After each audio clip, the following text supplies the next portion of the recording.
Hello বন্ধুরা, আবারও চলে এলাম আর দুপুরে আজকে বানাবো বেল দিয়ে বেলের শরবত। দুপুরে গরমে এই বেলের শরবতটা খেতে খুবই উপকার।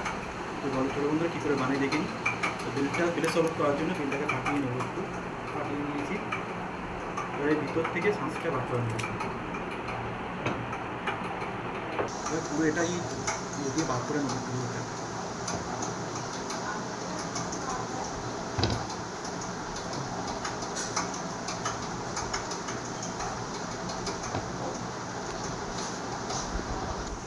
এইভাবে সব বেল থেকে বেলের পুরো এটা বার করে নিয়েছি। এবার এতে একটু ঠান্ডা জল দিয়ে দেবো, ঠান্ডা জল দিয়ে দিচ্ছি। দিয়ে এবার ভালো করে এর মধ্যে যে দানাগুলো আছে সেই দানাগুলো বার করে নেবো।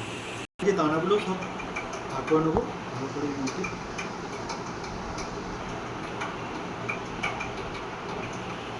যদি দানাগুলো গালে পড়ে তো ভালো লাগবে না, আমি সব দানাগুলোকে বার করে নেবো।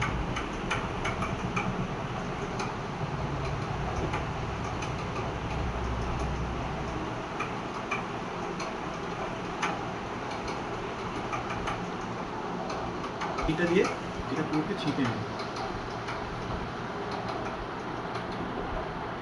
বড় ছাঁকনি ভালো হতো, তো আমাদের বড় ছাঁকনি এটা দিয়ে করতে হবে।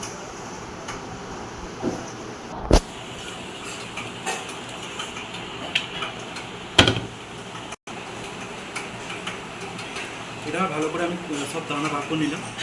হাত দিয়ে করলাম বলে দানাগুলো হাত দিয়েই করতে হবে, নাহলে দানাগুলো বেরোবে না।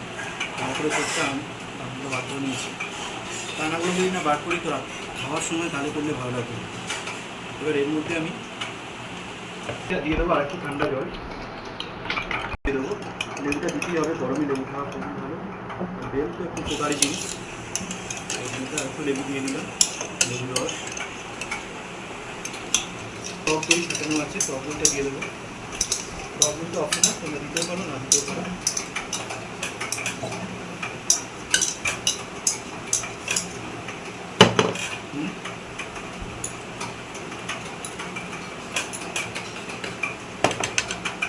দিয়ে দেবো চিনি।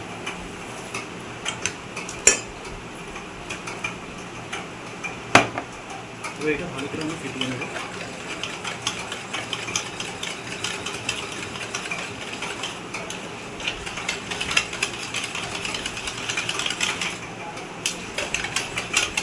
এবার মিশিয়ে নিয়েছি আমি।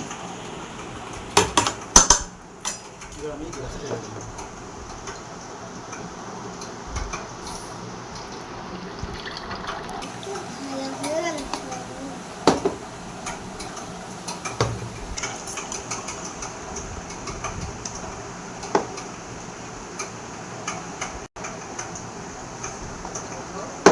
এভাবে বানিয়ে নিলাম বেলের শরবত।